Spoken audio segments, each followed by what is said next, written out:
paper magic will survive like the heat death of the universe, and will...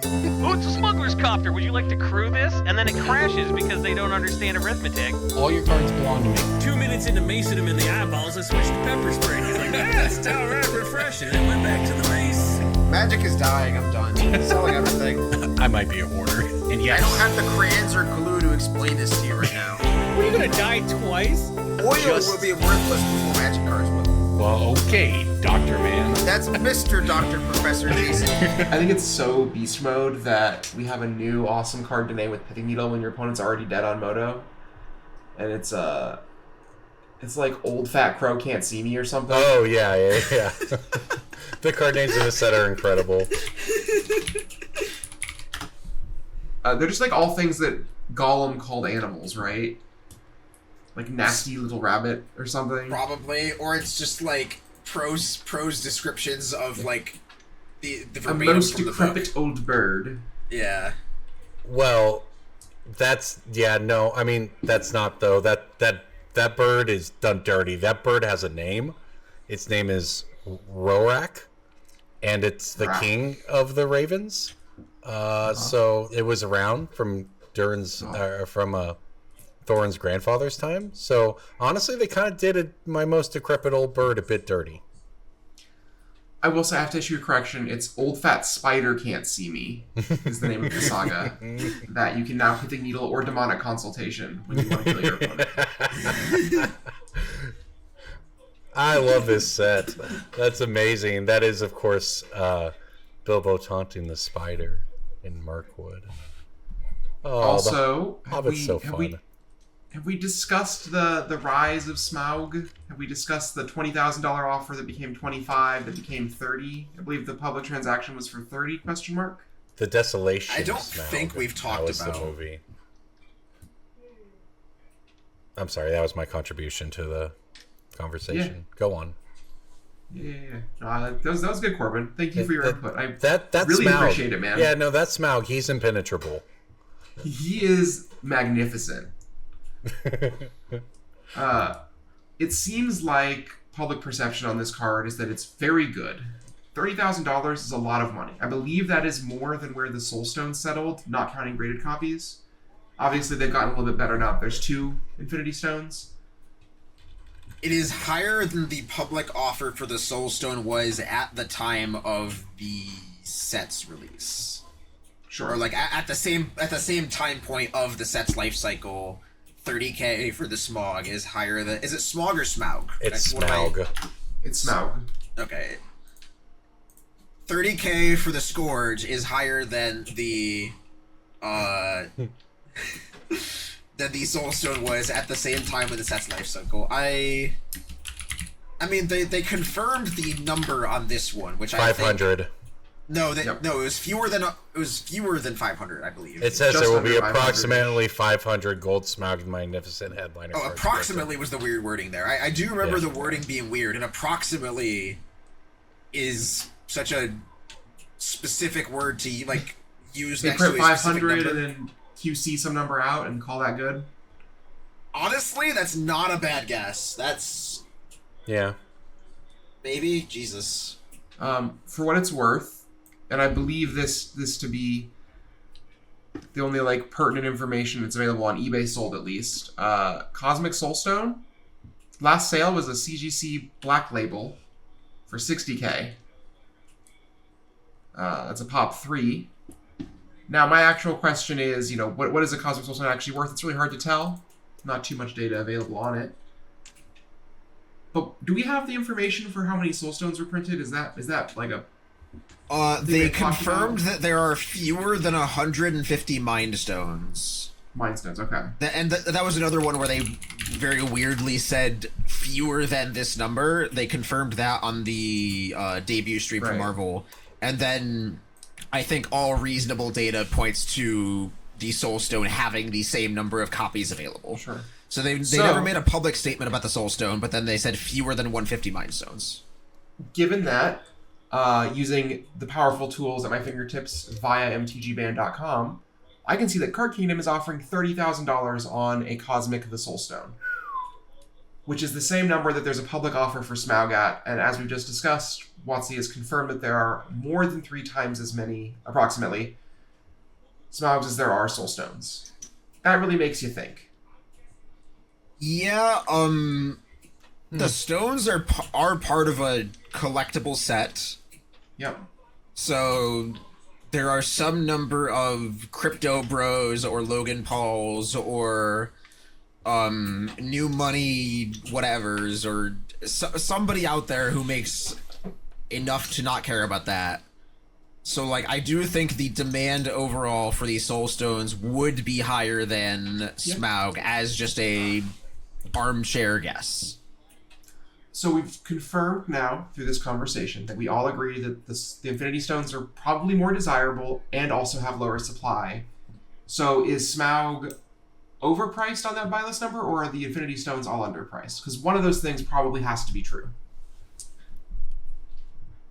Like, I feel like the supply on individual serialized cards at the 500 number is, like you said, like 3x is a big number. It's noticeable, and Yeah.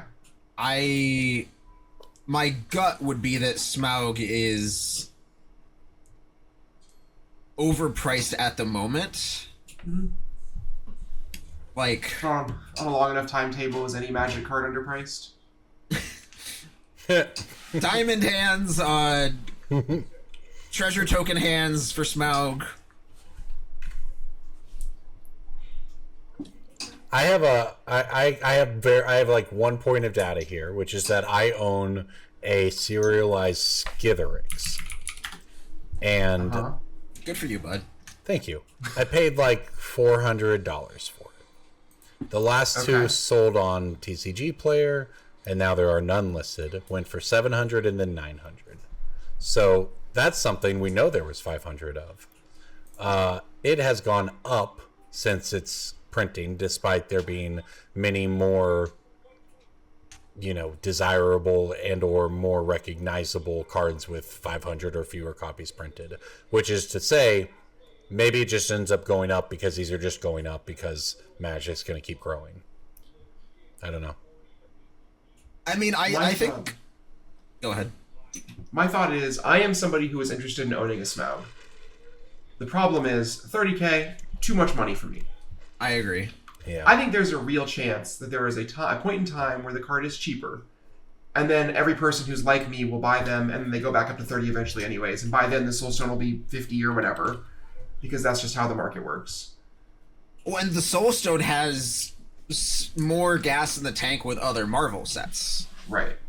Yeah. Are we going to get a Rings of Power Lord like Magic set someday? Is that their next piece of juice? Because that set would not be good. There's not that much Tolkien stuff they can do. Or there's the stone infinite, only has but so much blood in it. Right. There's actual infinite Tolkien stuff they could do. It just would not be a good idea to do most. Like, they could get really weird with it and just say, we're going to adapt it. It probably would be Rings of Power. Yeah. Rings of Power collector boxes, they'd probably sell okay because they're collector boxes, but like, I don't know, I'm not happy about it. That is where they would go. I think there's a season 3 of that show coming. Yeah.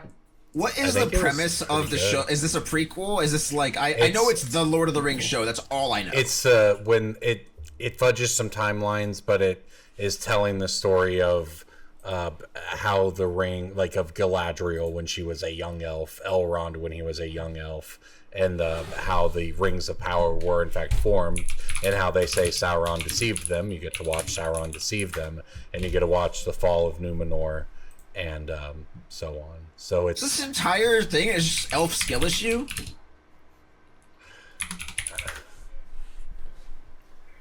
Like some dude got like NFT tricked in Lord of the Rings universe, and like then we have to deal with the horrors of man. Like that is actually pretty much. Kalimnabor is a I'm butchering the name there, but Celeborn.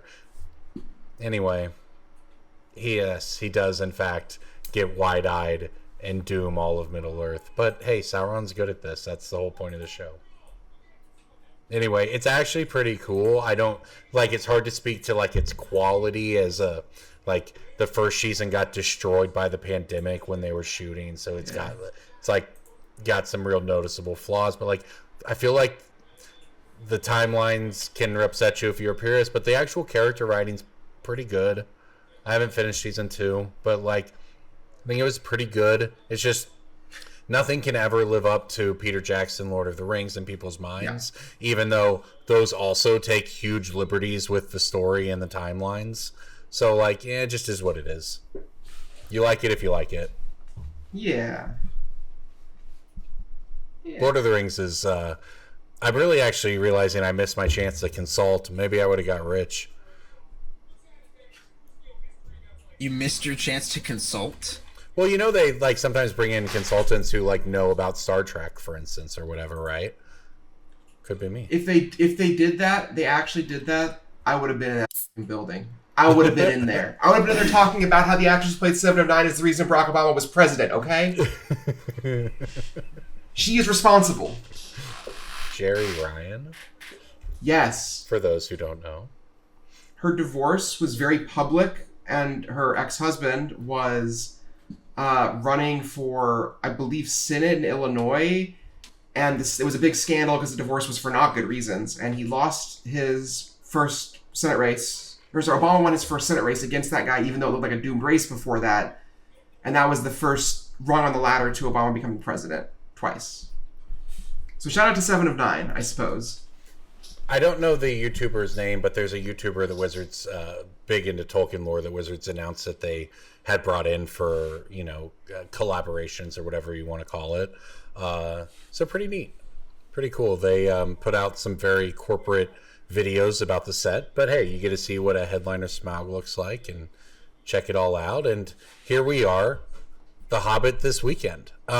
Do you all think that this is going to be more like a Final Fantasy or more like a Ninja Turtles? This is going to be more like a Lord of the Rings. Which is gonna have... Corbin chose the two furthest thing, like they're I chose two things apart on the spectrum on purpose. No, because that is old. That's old news. Right, but the thing about this is, like, every store got cut on these. The supply is pretty small. It's all going to disappear really quickly, and then it's not going to exist. Final Fantasy had, like, I mean, I'm not saying it was, like, a big print run. People did sell out of it. It did have a print run. Like, they've mentioned that they more than quadrupled the print run for Final Fantasy, and then the expectations were, like, 1 billion times past that. Yes. So, like, they set the bar really, really high for Final Fantasy. We're like, all right, we're hedging our bets. We got a bunch of backstock just to go, oh, it's fucking gone on day one. Shit, Jesus Christ. So, like, this is definitely not that. It's definitely not Spider-Man. Yes, I also know there to be delays from some distributors over play boxes. Yeah. So it does feel like it may disappear into the void. What is the next set? Reality Fracture. Reality Fracture? Yeah, which that's will gonna be pretty big. It'll be an in-universe set, so that'll be big. Like, my only headwind that I see for the Hobbit set is that it does not have Commander Precons.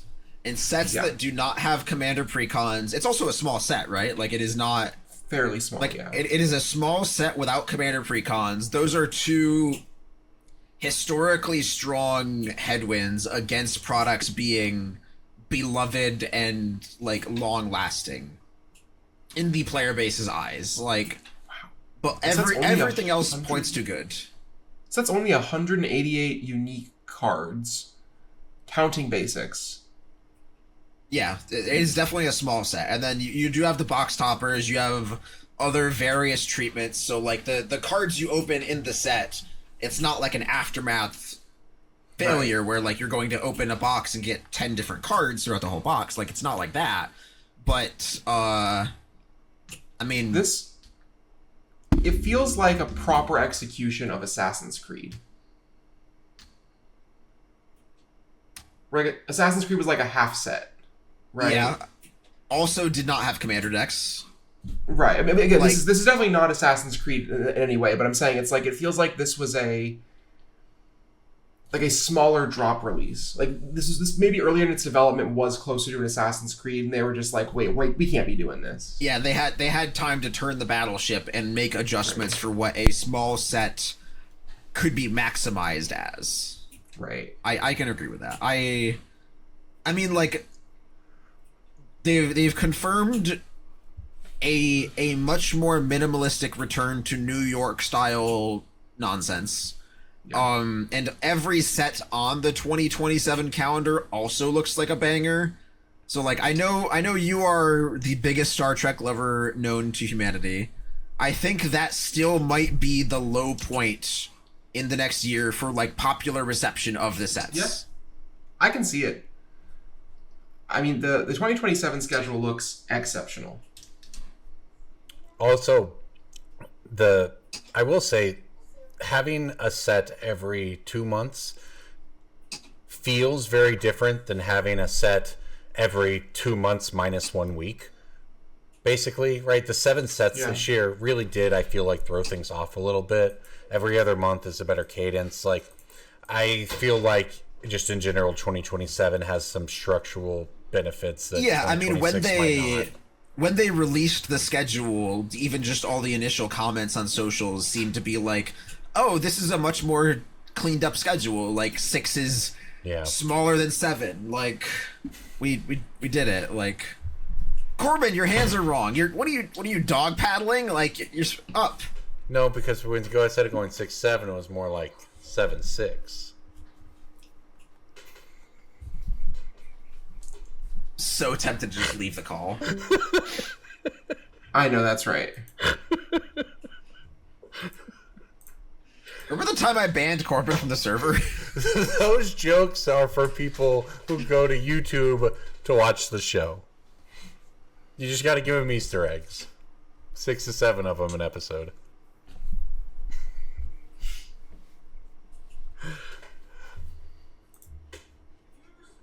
Anyway, there were 6 sets next year. There were 7 this year. Also, like,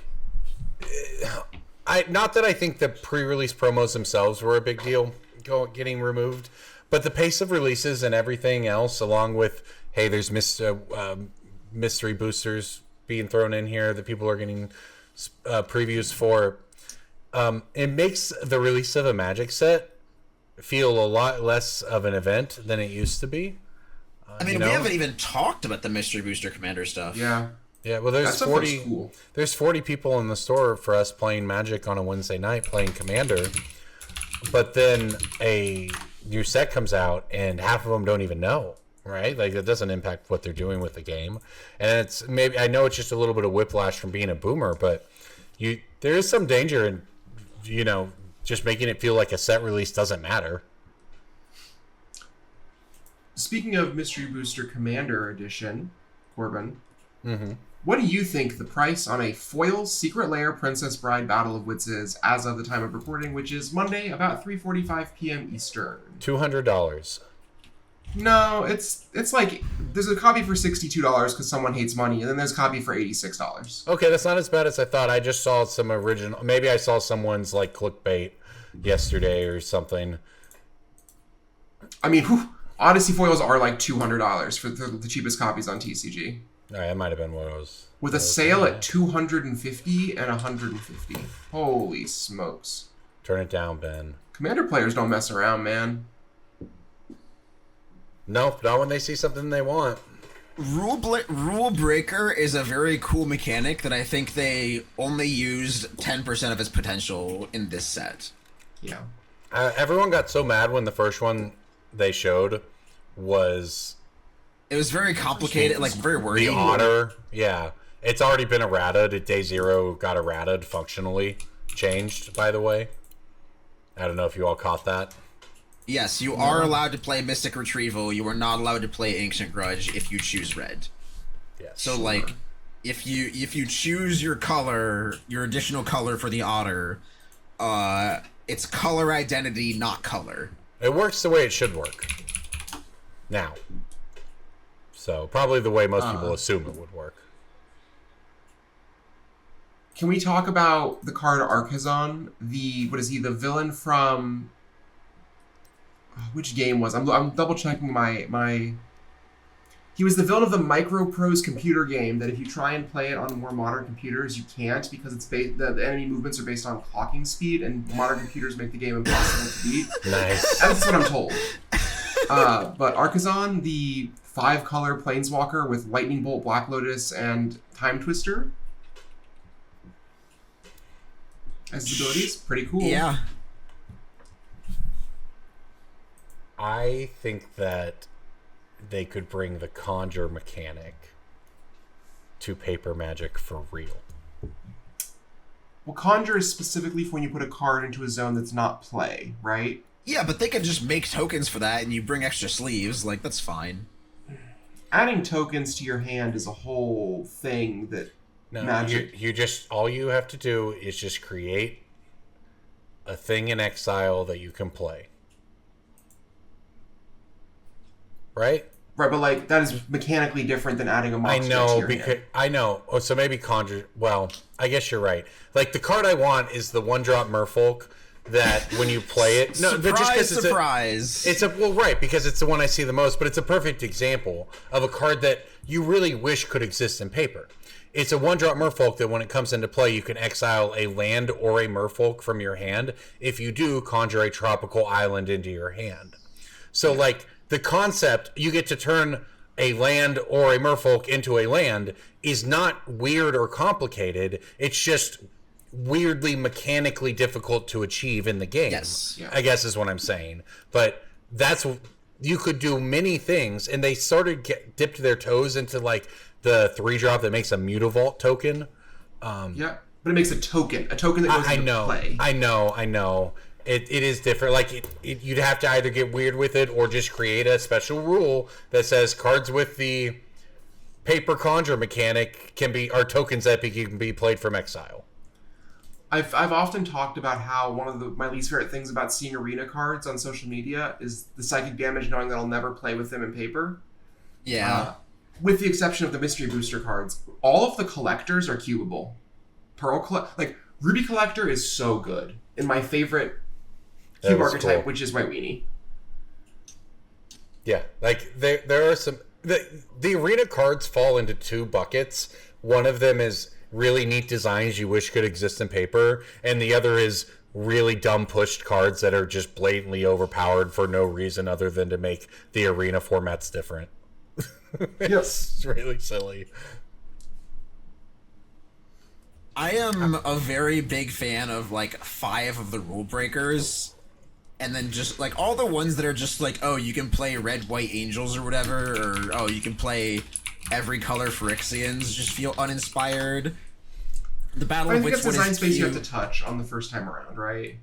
The Battle of Wits one's But they incredible. did, like, this is companion design space, right? Like, they have touched it the first time around. Yes. Well, companions don't let you expand the color identity of your deck. Like, changing color identity of a legend is, like, of a strategy is something tangible, right? Sure. But DJ's right in the sense that just like it has a mechanic that is based around your starting deck, right? The deck construction. Yes.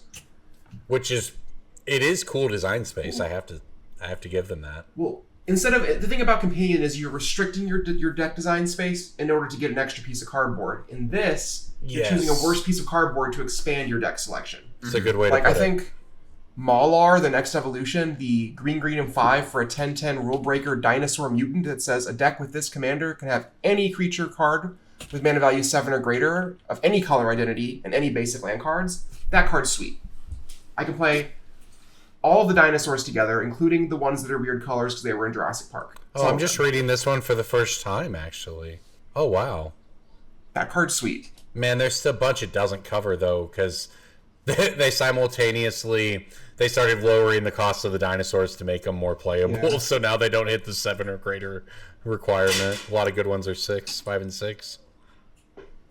And like Grizzlegom, Hurloon Hero, any lands in the deck, that's kind of cool. That's your 42 lands legacy player builds a commander deck now. Yep. I used to have Child of Alar for that exact deck.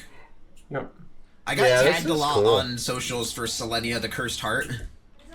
Yeah. Quentin Hoover art is pretty cool, but card is not great, unfortunately. No. So this was previewed at Gen Con Yes. and releases in November. And this will be available in stores for everyone to pick up. We think not a short, like not... It'll be as available as anything else, is what we think. Mystery Booster 2 was reasonably available the entire time. It did have a higher price, but it was, I believe it was available. Yeah. I want to shout out something from this product. I'm not sure if it's the first thing we've got from this, but we have our Ben Blywis Cards Don't Exist in Foil list, one more big cross-off on it. Oh, Jeweled Amulet yeah. is getting a foil printing finally in this set. Nice. And Ben is a product architect at Wizards of the Coast now. And that was always something he kept track of before he got hired there, was cards that had not had a foil printing yet. Kind of fun to see this one where, like, he probably was involved in that in some capacity. He might have had a word and an ear for the Dan deck, too. Yeah. Makes sense. I think one of my favorite cards in this set is one that is going to make Corbin cringe when he hears the word. But, Okay. Corbin, did you know that they can make Eminence a balanced mechanic?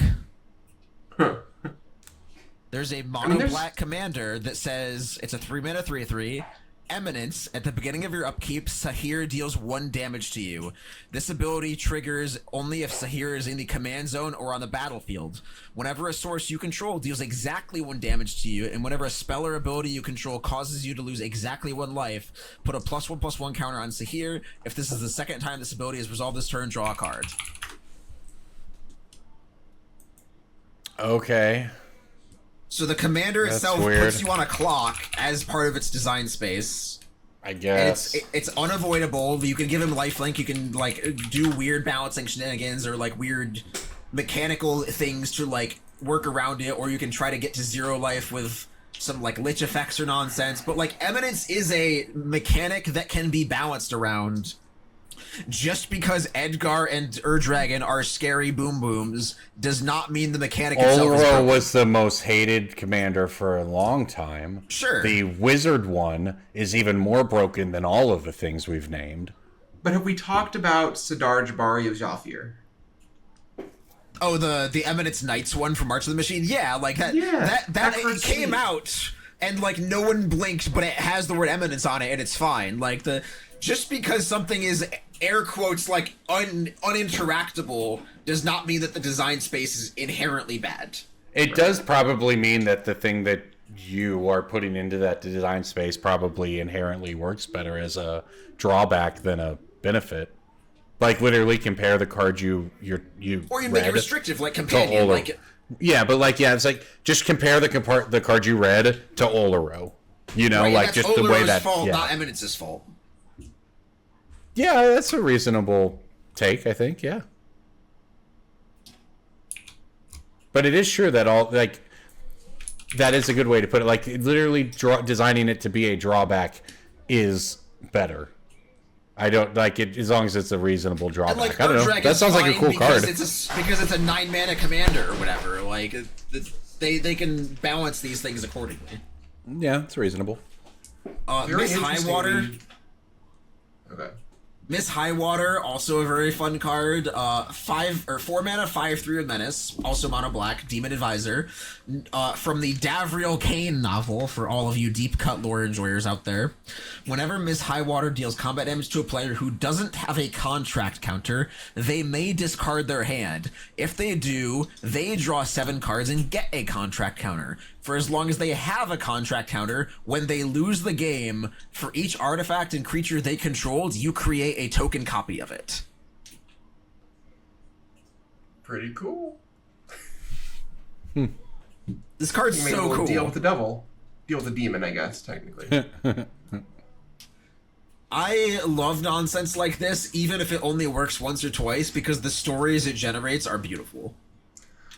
We have a new contender for Best Reminder Text in Magic. On Olinda the Oblivious, legendary creature Skunk Rogue. 3 and a black for a 3/3. Whenever Olinda enters or attacks for each opponent, put an odor counter on up to one target creature that player controls without an odor counter on it. Each of those creatures has, quote, at the beginning of your upkeep, you lose 2 life for as long as it has an odor counter on it. Parentheses. They continue to smell after Olinda has left the battlefield. Oh, that's good. The land continues to burn. You just bring a bunch of like mini deodorant sticks to use as Odor odor counter. counters. That's very funny. They eroded hominids to lobsters, and people on the internet were mad about it, and I don't care personally, but I'm mad for them. One of the people on our Discord server, longtime fan of the podcast, got their Joven and Chandler card. They have had Joven as their profile picture on our Discord for upwards of 10 years, and they exist. They're hanging out. They're brotherly love. What's the deal with Sash and Waistcoat, the Unmen? I don't know. I looked at a Wikipedia page, read it, and then immediately forgot it. We're gonna look this up. It's some Live react. deep cut from like Onslaught block from the guy who made Achroma, which is Ixidor. Like Ixidor made them as a portal or something, and they're like kind of portal people. But, like, Sure. Yeah, that's all I got. I read the Wikipedia They gained the page. bodies of cockroaches, a gift from the Cabal Patriarch, in exchange for a promise to kill Achroma and Phage. When the Unmen returned unsuccessful, they were stripped of their cockroach bodies, leaving them as living holes once again. Ooh. You can talk about that on the podcast. That's not family friendly. The Unmen, understood. Why not? And on that note, and I don't even know what note that is, we're going to do Breaking Bulk. Breaking Bolt time. Yeah. The summary is that Mr. Booster Commander is pretty awesome, and anytime anyone ever suggests that Magic has run out of design space, I want to shove this in their face. True. Like, oh man, Magic can't come up with new ideas. They just gotta power creep everything. Like, somebody's gonna get a contract token and have it a great time. Like, I don't know what to tell you, man. Like, Badger Mole Cup exists. Yeah, it's a little too good. Like, yeah, is it prowess? Is the boogeyman? But, like, Mr. Booster Commander is gonna make so many fun stories that you will never get to hear about while you're on Twitter typing. Like, this set is beautiful, and it has so many deep cuts for the boomers. Like, you can say Magic's doing too much Universes Beyond stuff. Magic has abandoned its roots, but like when they make the Unmen and Arzakon, like the people of Wizards love what they're doing, and it's so evident. Like Gavin and cohorts and everyone else who worked on this set, who made the Valko and Dorian, who got like one flavor text 30 years ago. Like somebody was waiting for that, and they are beloved, and Magic is great. And so are these Breaking Bulks. I have one from the Lost Caverns of Ixalan. We were talking about dinosaurs earlier. It's a red uncommon. Is this like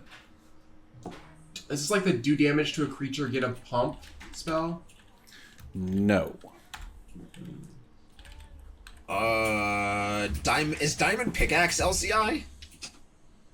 I think that's Kaldheim. Corbin's awfully quiet, so I'm going to submit Diamond Pickaxe as my pick. Diamond Pickaxe is correct. It's $1.50. Nice. $1.50 for Diamond Pickaxe. When it attacks, the creature attacks, you get a treasure token. That's pretty good. Have a Wilds of Eldraine colorless common. Is it a Wicked Roll token? It's not a token. I'll give you that one on the house. I'm not that dastardly. I am. Wilds of Eldraine common. Dastardly roll token. Corbin, Anything. help out. Yeah, man. It's Contribute. it's a colorless card. It has no It's not color. from Alara, but I believe in you. It has no color. Correct. It's a Is it a- common. Is it a basic land? No, I'm not that dastardly. I'm playing very above board today. You cannot do that in here, Benjamin. I think Generous Gift, or whatever it's called, like the Stroke of Midnight's an uncommon. That one's also white. Oh, you said colorless. That's right. Corbin is cranky about this one. It gets a land. I don't believe it gets a land. I'm gonna double check my. It doesn't get a land. Not explicitly, at least. It gets something. Doesn't get anything explicitly, at least. I Fountain Port Bell. I think I'm going to stump both of you with my card, so I'm happy taking a draw in this round. It's Candy Trail. It's a food clue. It's a 1-mana artifact. ETB scries 1. It doesn't actually get you land, but it helps you dig to the land, and then you can tap it, sack it to gain 3 life and draw a card. This That's is a good one. such a clever design. I learned this one looking at Pauper deck lists. It has a buy list of $1. That's such a high number for this card. I agree. But being a food clue is really relevant for every card that gets designed for Commander nowadays. Yep. It is. You can get this with Urza Saga. You can get this with Urza Saga. If you have Academy Manufacturer in play, Does that work? I think it's also just a popper card because it gains life easily. Academy Manufacturer says create, I think, so I don't think that works because you're not creating this when you're putting it into play, but it is a food and a clue. I don't know. The card's cool. I like this card. What do you got, It's Jay? like, I have a, I think this counts as playing above board, but I do think it's a little dastardly. It is a green rare from Duskmourn Commander. Orin Frostfang. This is it's like indestructible and it has to attack every turn. It was in the cube. No. Not that guy? Okay. Good guess, though. Would have given it to you if you were remotely close, but it is not that guy. I've played with the card. That's the only reason I know it. Is it only in this set? I believe so, but I will double check. Orin Frostfang was originally in Commander 2019, or 18? I didn't know how tricky you were going to be. This printing of the card is worth money. All Frostfang's worth money, but it is I will give you a creature. That is the only printing. So it is a green rare from Duskmourn Commander. Wolves. I can tell you it's in the jump scare deck. Like it's yeah. Is it an ooze? It's not an ooze. I feel like I opened a lot of this collector product for this Does set. it manifest twice? No. Wonder what card I'm thinking of. I think I may Corbin's given my pick more shots than Liz's. Is it the retrace one is from Modern Horizons 3 Commander, right? It's like make an XX. It does not have any retrace words on it, or it does not make tokens. Okay, we don't know what it is. Shriekwood Devourer is a 7-mana 7/5 trample tree folk. Whenever you attack with one or more creatures, untap up to X lands where X is the greatest power among those creatures. Sure. If this guy has haste, you are probably winning the game, I think. Like, that's... Interesting. Yeah. That's a lot of mana. It's in Gaia's Cradle colors. If you're not a Shriekwood Devourer enjoyer, you can be a 25 cents enjoyer and take your quarter from Card Kingdom on each of them. And that's what I got. I mean, you can ship these off to CK for a quarter apiece, and the extended art ones are almost $1. Shriekwood Devourer, devour your hearts out.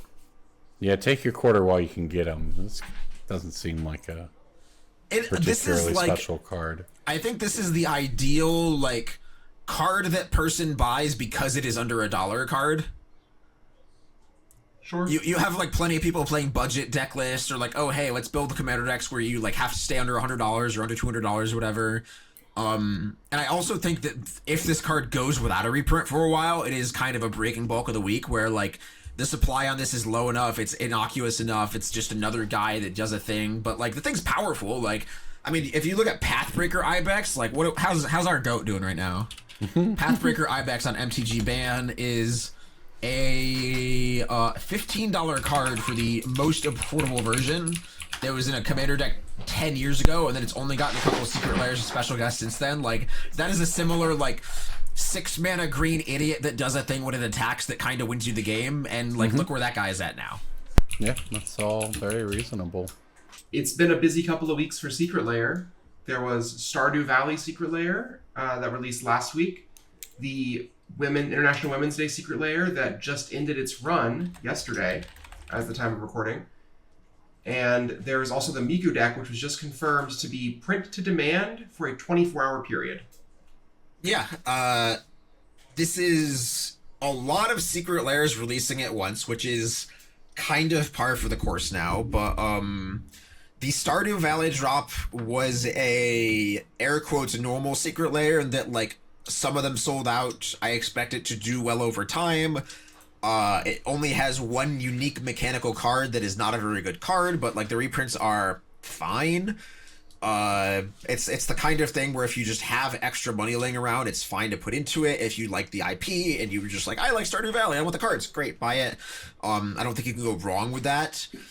The Women's Day one, which the name of it is, quote, Their Power is Limitless. That is a charity drop that existed as a print-to-demand product for a certain number of time. I think it was around a week or two that they just, like, you can order as many as you want and you'll get them. And then they had a certain supply preset for that. Once they run out, then any others you will order will be back-ordered until April, estimated. So, like, you could, if you got in before the cutoff, air quotes cutoff, then you would get yours somewhat quickly. So they do exist. They're floating around. Some people have gotten theirs. If you ordered it anytime after that until yesterday, August 3rd, then your order will be taken and you will get this product, like, 8 months from now, which is a while. The product is very good. Historically, the charity Secret Lairs have been very, very good. You are generally allowed to order a lot of them. You can order up to 20 copies of this one. Again, it is print to demand, so like, however many orders, how many you're going to get, up to 20. And I think this is going to age very, very well because there are a lot of people who don't want to wait and who just, like, forget about it. They were going to be like, oh, I'm going to order this, and then they forgot, or, like, they just ordered it, and then they're going to cancel their pre-order because they don't want to wait 8 months. Like, I think there's a lot of headwinds for that, but even with the print-to-demand model, I think that this is a slam... It's got Finale Devastation in. I could have just saved you 2.5 minutes of your life and said, it's got Finale of Devastation and Dark Ritual in it. Coat of Arms, too. I think Cultivate's, like, the worst card in the product, and we don't even know what the bonus card is. Women, they got the sauce, folks. Their power is truly limitless, and this product is good. I agree with everything DJ said. Finale Devastation's in it. Yeah. And then for the last woman whose power is even more limitless, stronger than God, some would argue, is Miku. Miku is a force to be reckoned with. She is getting her Secret Lair deck, launches this coming Monday, if you're listening to this on release, so like August 10th, I believe, or 11th, whatever that Monday is. Miku is going to get her Secret Lair drop. There, you will have 24 hours to order a print to demand. Order it. Buy it. This is a slam dunk of a product. Even if you are not somebody who traditionally orders things just to flip, this is an extra easy double up. Easiest double up of your life, even if you just want to like pretend that you are getting a discount on other Magic events. If you want to limitless woman math that in your head, like infinite girl math power, however you want to slice and dice it, this is a product you should buy. And then once the 24-hour cap is up, I imagine they will sell out very quickly after that. So I will be buying a lot of them, as many as I can, because I have several ravenous Miku fans, one of whom I am married to, and yeah, that's DJ's Secret Lair rant of the week that you tolerated. Thank you for listening. No, I appreciated that info. It's good to know that we have it coming up next week. That's the big one.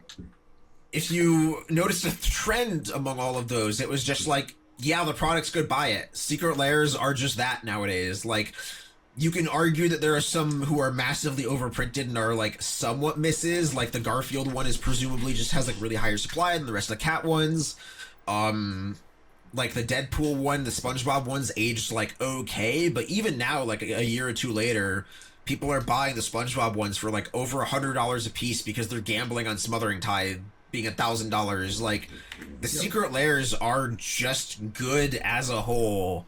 And if you are somebody who doesn't have access to buying collections constantly, if you're somebody who like wants to get into Magic Finance more but doesn't have like a huge network or a massive like way to source inventory, just get the base level subscription to MTG Ban, read the watch list post where they talk about which secret lairs are good, and like you can just make your money back plus some from that. Like there's a section in MTG Ban where some of the experts just like grade the secret lairs in a 1 to 10 every single drop, and like if you want to cherry pick them because you have a limited budget, like somebody else does the hard work for you. It's great. Yep.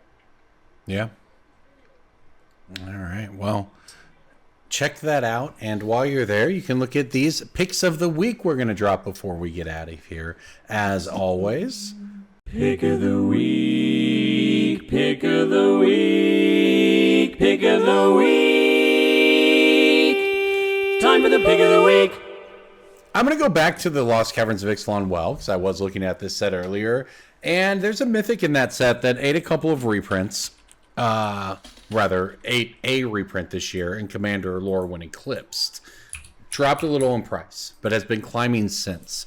Chameel, the Inner Sun. It is a mythic, the 6 mana artifact. Spells you control can't be countered. Beginning of your end step, discover 5. This Just is a very simple. when Eclipsed precons, right?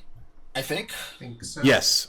Not a dig Yes. against you. I am also known for and picking this week again. Just like I feel like every week my pick of the week is a card from the lore and Eclipse precons because those precons are just so jacked. Yeah, Like, I'm not sure if that's what I said or not, but that's what I meant to say is that's where it's been reprinted and it's gone up since then. But so the Commander printing one, the lore and Eclipsed one, 2 months ago was $4 and today is $12. So yeah, these Commander reprints are such great opportunities when it's low supply cards. My pick of the week this week is not a commander card. In fact, I'm picking a standard card that's already expensive. Picking Badgermole Cub. Okay. We're about to jump into standard RCQ season, which always puts a little pressure on it. Additionally, Haruya will pay you 10,000 yen for a copy of this card if you're in Japan, which is $63.88. So there's export pressure. They're going to be leaving the US in some number. Yeah. Also, TCG Direct Net is $52 and TCG Low is $48. Math ain't mathin' for me. Card's too cheap. If you need Badgermole Cubs for yourself to play, get them now. Is this the next Shieldred Apocalypse? Probably. Like, If this it card doesn't this get card can be banned. $100. Like Shieldred Apocalypse hung around for 2 to 3 years. I can't remember if she made it the full 3 years or not. She did. And like was a staple in multiple formats. Badgermole Cub also like just always a 4 of, like good in Commander. Like the card has got legs in several other formats that are not standard, and like other than people cracking Avatar collector boxes, which like people still are because they want the neons, they want the crazy cool showcase foils, all these things. Like besides that, not a ton of people are like cracking Avatar play boxes for Badgermole Cubs. No, To you're my right. knowledge. If that card hits $100, there'll be a revolt. But it could happen, and the difference between Shieldred and this card is Shieldred is not a card you can ban for power level reasons. The card was never that good. Badgermole Cub has the kind of text on it that could get banned. Yes. Also, it's just so hated. It could be a VV, yes. Well, it could also just be this thing where we hit rotation in 4 months, and then the default best thing to do is still to play the green ramp deck or landfall deck, and it's just you just have a bunch of things start with Badgermole Cub, and people hate that card. Badgermole Even if Cub Llanowar reads- Elves is the problem, people hate Cub. It reads to me like the standard legal version of Orcish Bowmasters, where Wizards of the Coast intentionally designed a not headliner card to be like the headliner power level of the set, if that makes sense. Like obviously Lord of the Rings had like the One Ring, and like that's the card. It's the ring. It's got to be the good. But like, Orcish Bowmasters is not like a guy, right? He's not a character actor or any sort of like legendary monster who is famous. Like, it's the Badgermole Cub instead of Toph or Toph or whatever. Yes. Stunned mispronunciation, disbelief aside. Which one is it? Is it Toph or Toph? It's Toph. Okay, sure. This is I should let this be your Scourge moment, but I'm the better person. I have no clue. I wouldn't even know. It'd blow on by. Badgermole Cub definitely reads like obviously it's pushed, right? Obviously it's pushed, but like it reads like they pushed it in that specific way, like Orcish Bowmasters to me. I don't know. Nothing's actionable for that. It's just an observation. Yeah, no, I do think that there may be some outside of the if you're gonna have the universes beyond and standard, maybe you can achieve some of your goals without Badgermole Cub being run. It just sounds better when you're playing Magic, in a way.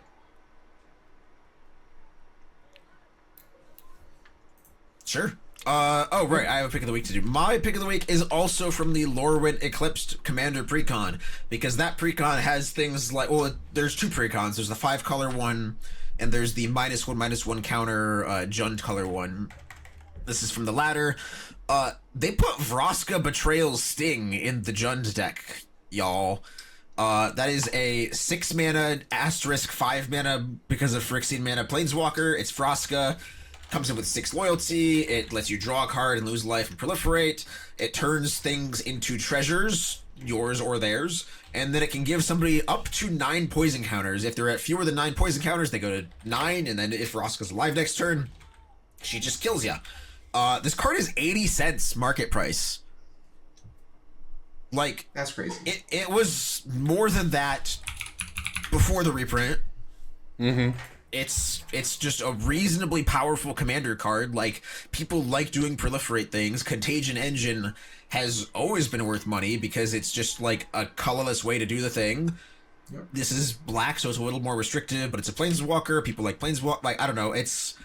I found this card in my pseudo bulk list, and it does not feel right. I feel like this is the kind of card where if it dodges a reprint, which I can't see another deck this would fit in. Like, it is very -1/-1 proliferate coded.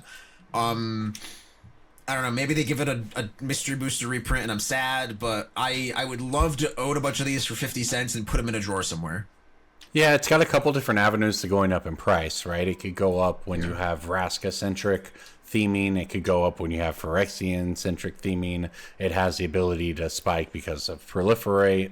It's just got a lot of different sort of angles that could drive it up. Yeah, card just seems reasonably powerful. Like, it goes in all the Planeswalker specific decks because it's 0, just does proliferate things. Yeah, I played it for a while in an Ixhel deck, which is poison. It was under $1.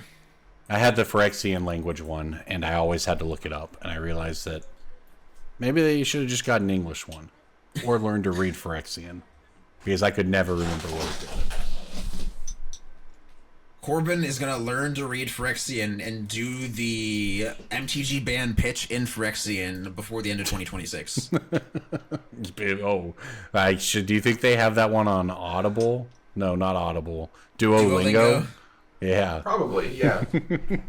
That would be sick. Universes Beyond What's Duolingo. Ellen Shore got going on now? All she can do is make the Duolingo course. Girl's gotta eat. Girl's gotta have her supper. Oh man, this will be vibe coded before the end of the night. Kill me. All right, well, I think that might wrap it up for us, everybody. Thanks for listening, as always. We want to thank everyone who goes to patreon.com/BSB, supports this podcast, as well as anyone who goes to MTG Ban and uses that code 50BSB to get a discount there. Thank you all for listening. Have fun at the Hobbit Pre-Release. We'll see you next week. Corbin wants to thank everyone who goes to Patreon. I want to thank everyone who doesn't. I want to thank everyone who intentionally avoids the Patreon. I want to thank everyone who immediately Control W's it on their browser if they accidentally open it. I want to thank everyone who has that page blacklisted on their computer. I want to thank everyone who has hired their IT manager at work to ban that website, that part of URL specifically. Like, they let all the other Patreons through, but, like, not ours. I want to thank everyone who does that, specifically. Today I learned what Control W does. How? Because you told me. How? Corbin, if you're having any problems with your computer, can you try deleting System32 for me real quick? I want to Alt F4 my life right now. That's how you got out of that. That one got me once or twice as a kid in Warcraft 3. That's it for this week, folks. Somebody deleted Corbin's chromosome 32. That's right. I don't know what this. You can't say that one. I think. I don't know what that means.